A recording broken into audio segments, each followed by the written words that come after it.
She's not asking how to leave. She's asking how to survive. She entered the marriage with hope. An arranged setup, yes, but filled with promise. 3 years in, with a 2-month-old baby, she now finds herself asking, how do you live with someone you no longer trust, but can't leave? Her husband, 35 years old, has a joint bank account with his father. That same account was used by his dad to take a loan, without informing him, even though the father agreed to pay the interest. Her husband refused, insisting that it was his responsibility. She tried to understand, but this pattern of misplaced priorities kept growing. He never asked his parents for help, despite them being financially well-to-do. During courtship, he asked about her past. When she opened up about a toxic ex-boyfriend, he reacted with anger. But here's the twist. He had been in 2 relationships himself, one of them with a distant cousin, whose family was close to his. Instead of being transparent, he weaponized his past.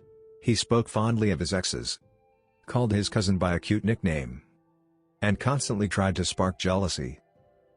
Then came marriage. They lived with his parents due to remote work. She was told they'd move out once office resumed, but that didn't happen for an entire year. His mother mistreated her. He sympathized, said they'd leave soon, but did nothing. He played both sides. Even before the wedding, he misled her. He lied about his job and possessions. But after marriage, the truth came out: he was unemployed. She felt cheated. And whenever she confronted him, he gaslighted, deflected, or acted innocent. He'd make promises, show small changes, but it always felt like an act.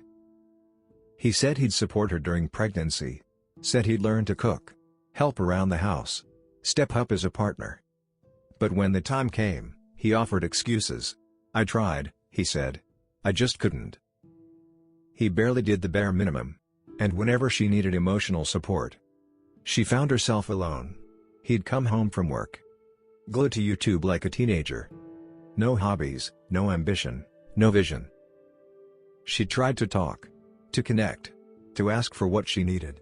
But every conversation ended up at his parents' ears, because he shared everything with them. And they were just as intrusive.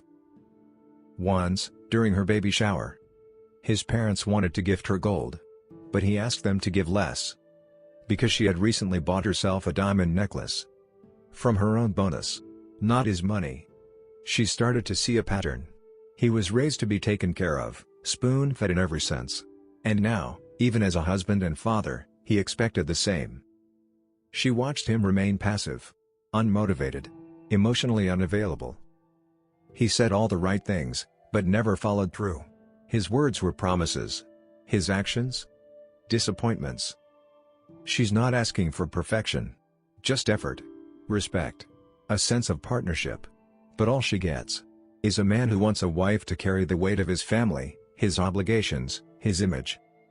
And now, with a baby in her arms, and loneliness in her heart, she wonders, how do you live with someone who looks like your husband, but never truly showed up as one? Common person perspective. You know, listening to this, it's hard not to feel a deep, aching sympathy for her. She didn't enter this marriage looking for luxury or perfection. Like many, she probably just hoped for respect, partnership, a little understanding. But instead, she's married to a man who behaves more like a boy, emotionally coddled by his parents, lacking basic empathy, and unable to stand on his own 2 feet, let alone support someone else. This isn't about 1 or 2 flaws. Every layer of their relationship seems to reveal another red flag.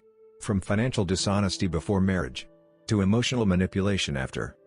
From his mother's toxic behavior to his refusal to protect his wife. From jealous games with stories of exes, to gaslighting her every time she confronts him.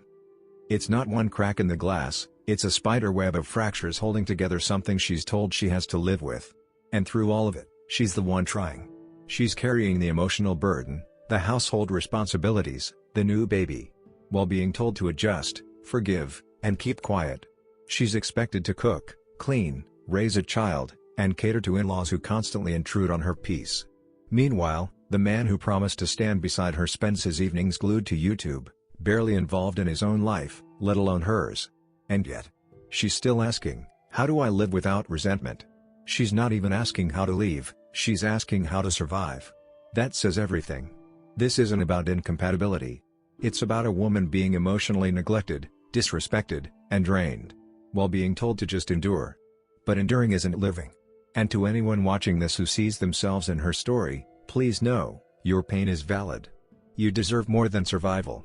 You deserve peace, respect, and love that doesn't need excuses. What would you say to someone stuck in a marriage like this? Should she keep trying to adjust, or is it time to reclaim her identity, even if leaving isn't an option? Subscribe to our channel for more content and honest perspectives.